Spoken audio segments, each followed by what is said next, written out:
Assalamu alaikum students. Today our English lecture number 22, and in this lecture we are going to discuss how to use correct form of verb. ठीक है, इस topic को हम already एक lecture में discuss कर चुके हैं कि करेक्ट यूज़ ऑफ वर्ब होता क्या है। ये हमारा एग्जामिनेशन पॉइंट ऑफ व्यू से एक पोर्शन आता है ऑब्जेक्टिव में।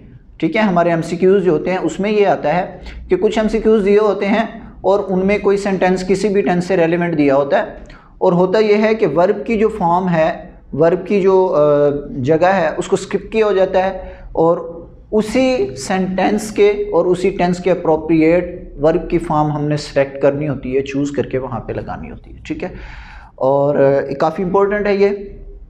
आज भी इसको करेंगे। लास्ट जब हमने किया था अभी कुछ लेक्चर्स पहले इसको हमने जो है वो डिस्कस किया था, तब भी हमने प्रैक्टिस की थी। आज फिर कुछ प्रैक्टिस करेंगे और इसके हवाले से मैं आपको फिर एक दफ़ा बताता चलूँ कि आपकी इसके ऊपर ग्रिप तब आएगी जब आपकी ग्रिप टेंसेस के ऊपर होगी।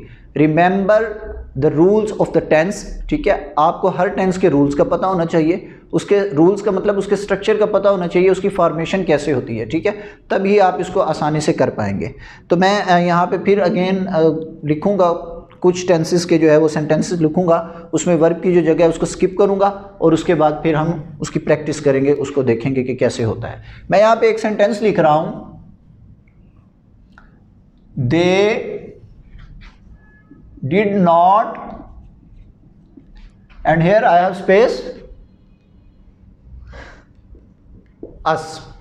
ठीक है, मैंने लिखा दे डिड नॉट, आगे स्पेस थी, उसके बाद अस लिखा, और नीचे अगर मैं ऑप्शंस देता हूं हेल्प, हेल्प्ड,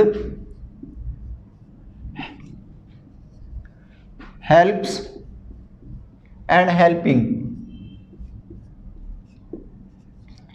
ठीक है, मेरे पास ये 4 ऑप्शंस गिवन है, हेल्प, हेल्प्ड, हेल्प से हेल्पिंग। अब मुझे चूज करनी है वर्ब की अप्रोप्रिएट फॉर्म जो है with respect to the given sentence, जो इसको सूट करती है, जो इसके मुताबिक जो है वो बिल्कुल फिट आए। चलिए चलते हैं अपने सेंटेंस की तरफ कि इसको कैसे कर पाएंगे। हमने सबसे पहले ये करना होता है कि टेंस की आइडेंटिफिकेशन करनी होती है कि जो गिवन सेंटेंस है वो किस टेंस से लिया गया है, और फिर उसके बाद उसके हेल्पिंग वर्ब देखते हैं। उसके लिए हम उसका हेल्पिंग वर्ब देखते हैं और फिर हम उस टेंस के जो अकॉर्डिंग जो हमारे पास वर्ब की फॉर्म यूज़ हो रही होती है वो हम सेलेक्ट करके यहाँ पे टिक कर देते हैं या उसको इंसर्कल कर देते हैं। तो देखिए, सेंटेंस की तरफ देखने से हमें पता चलता है कि दे डिड नॉट स्पेस अस। हमें यहाँ से पता चलता है कि ये जो डिड नॉट है ये हेल्पिंग वर्ब कहाँ पे यूज़ किया जाता है। डिड नॉट हमें पता है कि पास्ट इंडेफिनेट में किया जाता है, इसके अलावा डिड नॉट पास्ट इंडेफिनेट के अलावा किसी और टेंस में यूज़ नहीं किया जाता। पास्ट इंडेफिनेट के और नॉट यूज़ किया गया है, जो कि इस बात को वेरीफाई कर रहा है, इसको सपोर्ट कर रहा है, हमें बता रहा है कि ये नेगेटिव सेंटेंस है, दे डिड नॉट। और हमें ये भी पता है कि पास्ट इंडेफिनेट में जब हम नेगेटिव सेंटेंस बनाते हैं तो फिर वर्ब की कौन सी फॉर्म यूज़ करते हैं, first form. Normally positive sentences जो हमारे पास होते हैं उसमें हम पास्ट इंडेफिनेट में क्या करते हैं, कोई भी हमारे पास नहीं होता हेल्पिंग वर्ब। ठीक है, हम सिंपली सब्जेक्ट लेते हैं, उसके बाद वर्ब की सेकंड फॉर्म लेते हैं और उसके बाद ऑब्जेक्ट को प्लेस कर देते हैं। But in case of negative sentences हम क्या करते हैं, डिड नॉट यूज़ करते हैं और उसके साथ वर्ब की हम फर्स्ट फॉर्म लेके आते हैं। तो हमारे पास यहाँ पे वर्ब की फर्स्ट फॉर्म जो है वो हेल्प है, and I will write here they did not help us. इस तरह से हमारा ये सेंटेंस जो है कंप्लीट हो जाएगा और हमें इस तरह से पता चला कि इस सेंटेंस में कौन सी वर्ब की फॉर्म आनी चाहिए थी, वो हमने यहाँ पे चूज़ करके लगा दी।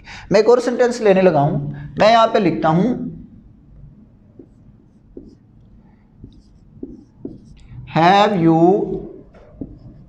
उसके बाद स्पेस देता हूं मैं,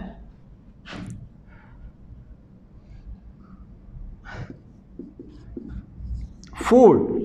okay, have you space food. मैं नीचे ऑप्शंस दे देता हूं यहां पर, eat, ate, eaten, and after that here I will write eating, ING वाली फॉर्म जिसको बोलते हैं। ईट फर्स्ट फॉर्म लिखी, सेकंड लिखी एट, थर्ड फॉर्म लिखी ईटन, और उसके साथ ING वाली फॉर्म मैंने लिखी ईटिंग। अब मुझे सिलेक्ट करनी है कि कौन सी वर्ब की फॉर्म यहाँ पे आएगी। ईट का मतलब खाना होता है, इसका मतलब ये पूछा गया है कि खाने के मुतालिक पूछा गया। अब हम चेक करेंगे कि क्या कौन सा टेंस है हमारे पास। सबसे पहले आप ये देखिए कि क्वेश्चन मार्क फर्स्ट थिंग जो इंटेरोगेट हमें जो है वो इशारा देती है कि ये इंटेरोगेटिव है। उसके बाद जो हमारे पास सबसे ज़्यादा सपोर्ट करने वाली चीज़ है वो ये है कि ये हेल्पिंग वर्ब हैव जो है ये बिफोर सब्जेक्ट आ गया है। हमें पता है कि before subject helping verb interrogative sentences में आता है। जब भी कोई इंटेरोगेटिव सेंटेंस आता है तो हम क्या करते हैं, उसमें हेल्पिंग वर्ब को सबसे पहले in start of the sentence जो है वो हम उसको प्लेस करते हैं before subject.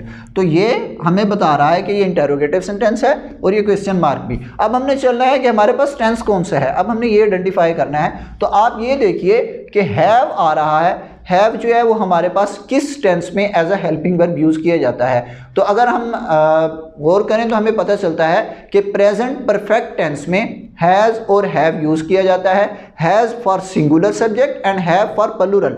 Definitely you is taken as considered as plural subject, तो उसके लिए हैव यूज़ किया गया है। इसका मतलब हमारा जो सेंटेंस है वो प्रेजेंट परफेक्ट टेंस का लिया गया है और इंटेरोगेटिव है। तो हमें पता है कि प्रेजेंट परफेक्ट टेंस में हम वर्ब की हमेशा थर्ड फॉर्म ही सिलेक्ट करते हैं, तो इसीलिए हम यहाँ पे ईटन को सिलेक्ट करेंगे। And I will write here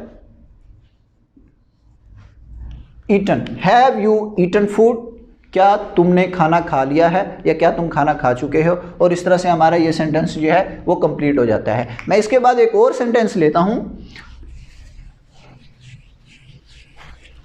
इसकी आपने मैक्सिमम प्रैक्टिस खुद से करनी है। एक एक टेंस को लीजिए, उसके नेगेटिव चेक कीजिए, उसका स्ट्रक्चर देखिए, उसमें कौन सी वर्ब की फॉर्म यूज की जाती है। आपको यह पता होना चाहिए कि किसी भी टेंस को जब हम आइडेंटिफाई करते हैं तो फर्स्टली जो सबसे मेन चीज़ है वो उसका हेल्पिंग वर्ब जो है वो हमें इशारा देता है कि ये कौन सा टेंस है। मैं यहाँ पे एक और लिख रहा हूँ sentence, I will be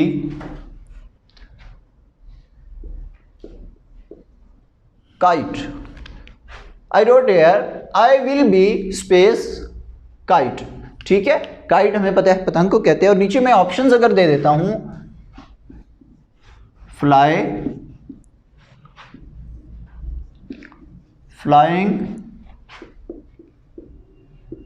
is flying, and here I right was flying.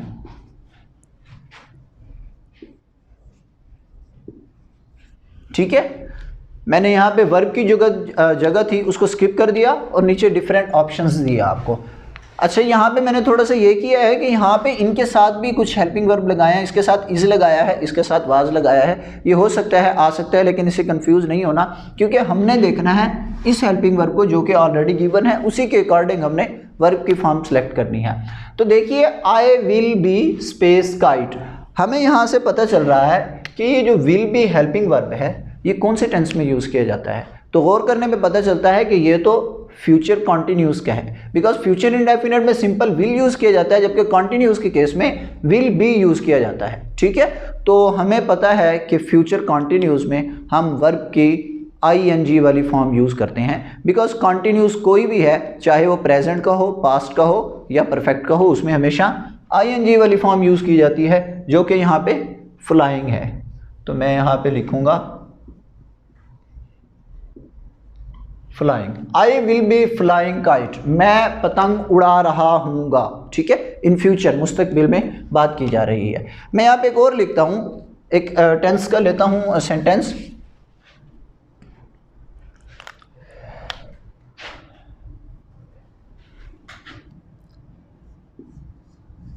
Had you, उसके बाद स्पेस देता हूँ, बिफोर सन, एंड उसके बाद मैंने अगेन स्पेस दी है और इसके आखिर पे जो है वो मैंने इंटेरोगेटिव साइन दे दिया है, क्वेश्चन मार्क लगा दिया है। ठीक है, हमें पता चल रहा है कि जो भी सेंटेंस है, एक तो हमें इस क्वेश्चन मार्क से पता चल रहा है कि ये इंटेरोगेटिव है, सवालिया फिक्रा है। दूसरी बात जो मेन इसको सपोर्ट कर रही है वो हेल्पिंग वर्ब का शुरू में आना है, सेंटेंस के बिफोर सब्जेक्ट आना है। यहाँ पे मैंने दो पोर्शन जो है, दो जगह पे स्पेसेस दी हैं, और मैं नीचे अगर ऑप्शन देता हूँ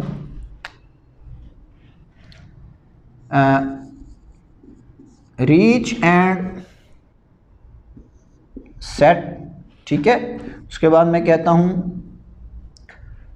सेकंड ऑप्शन में रीच्ड एंड सेट, ठीक है। उसके बाद मैं एक और ऑप्शन देता हूं रीच एंड सेट्स, ठीक है।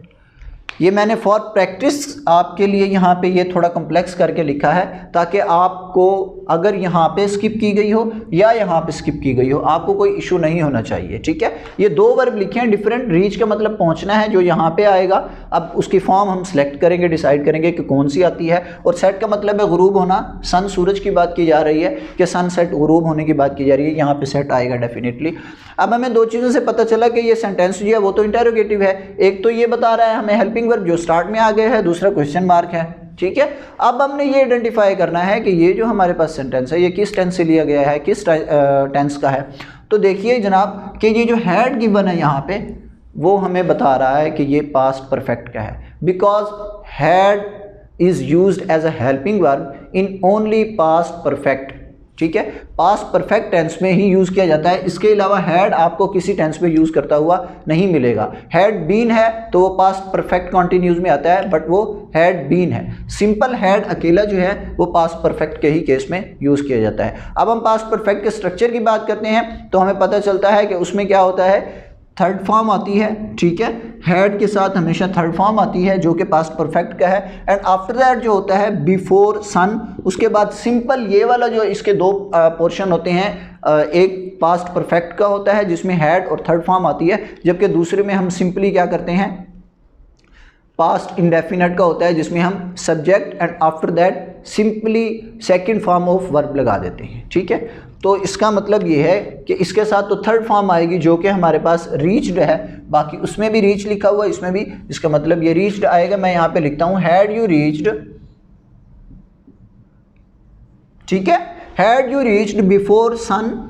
उसके बाद मैंने आपको बताया कि सेकंड जो उसका पोर्शन है वो किस में होगा, पास्ट इंडेफिनेट में होगा, और पास्ट इंडेफिनेट का स्ट्रक्चर क्या है, subject and after that simply second form of verb, ठीक है, सन, उसके बाद सेट। अब सेट जो है वर्ब उसकी फर्स्ट फॉर्म भी सेट है, सेकंड भी सेट है, and third one is also set. तो मैं यहाँ पे लिखूंगा ये मेरे पास set, had you reached before sunset, क्या तुम सूरज गुरूब होने से पहले घर पहुँच गए थे। ये एक्चुअली सेंटेंस जो है वो हमें कन्वे कर रहा है मैसेज। तो ये कुछ सेंटेंसेस थे जिनकी हमने प्रैक्टिस की। मैं एक दो सेंटेंस और लूँगा इसके अलावा। इसमें अब तक जो हमने लेक्चर्स किए हैं ऑलरेडी हम इसके ऊपर पहले एक लेक्चर कर चुके हैं, उसमें भी और इसमें भी मैंने कोशिश की है कि तमाम टेंसेस के जो हमारे पास सेंटेंस हैं उनकी यहाँ पे प्रैक्टिस की जाए, उनके जो स्ट्रक्चर है उनको अच्छी तरह से जो है वो आपको बताया जाए। और हम टेंसेस जो हैं वो तो ऑलरेडी रेगुलर क्लासेस में अपने सीरीज़ में कर चुके हैं सब टेंसेस। मैं यहाँ पे लिखता हूँ it has been space since morning, ठीक है। मैं यहाँ पे ऑप्शंस दे देता हूँ, रेन, रेनिंग, रेन्स, ठीक है, and here I write rain, ठीक है। रेन मतलब बारिश होना, ठीक है। It has been space since morning, ये मैंने सेंटेंस लिखा यहाँ पे।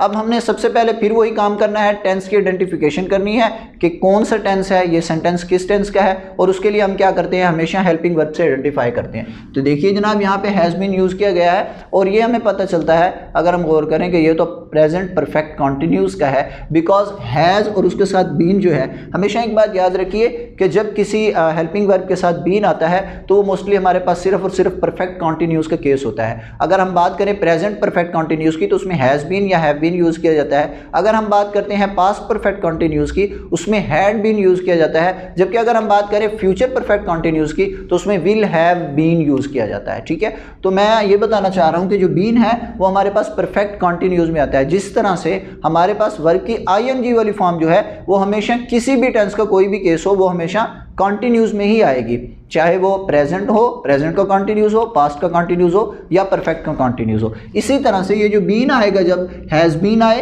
हैव बीन आए, हैड बीन आए या विल हैव बीन आए, जब बीन उसके साथ अटैच हो रहा है तो ये हमें इशारा दे रहा है कि ये जिस टेंस का भी है बट ये है परफेक्ट कॉन्टिन्यूस का। ठीक है, बीन हमें ये आइडेंटिफाई कर रहा है बट हमारे पास यहाँ पे हैज़ बीन है। अब हमने यहाँ से पहचानना है कि ये परफेक्ट कॉन्टिन्यूस तो है लेकिन कौन सा है।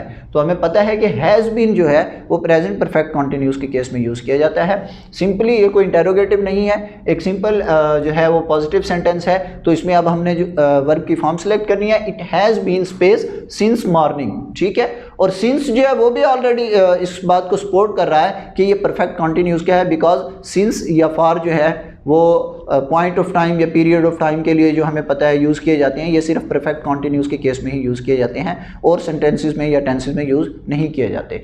तो हमें पता है कि प्रेजेंट परफेक्ट कॉन्टिन्यूस में हम आईएनजी वाली फॉर्म ही यूज़ करते हैं और वो हमारे पास है raining. I write here it has been raining since morning. ठीक है, इस तरह से हमारा ये सेंटेंस जो है वो कंप्लीट हुआ और हमने करेक्ट फॉर्म ऑफ वर्ब जो है उसको चूज़ करके यहाँ पे प्लेस किया। तो आज के जो लेक्चर था वो उसमें हमने करेक्ट यूज़ ऑफ वर्ब की प्रैक्टिस की, डिफरेंट टेंसेस के सेंटेंस लिए उनकी हमने यहाँ पे चेक किया कि उनको किस तरह से आइडेंटिफाई करना है और फिर ये कैसे हमने पहचानना है कि हमने यहाँ पे कौन सी वर्ब की फॉर्म यूज़ करनी है। इसकी मैक्सिमम प्रैक्टिस कीजिए और मिलते हैं इंशाल्लाह नेक्स्ट लेक्चर में। अल्लाह हाफिज़।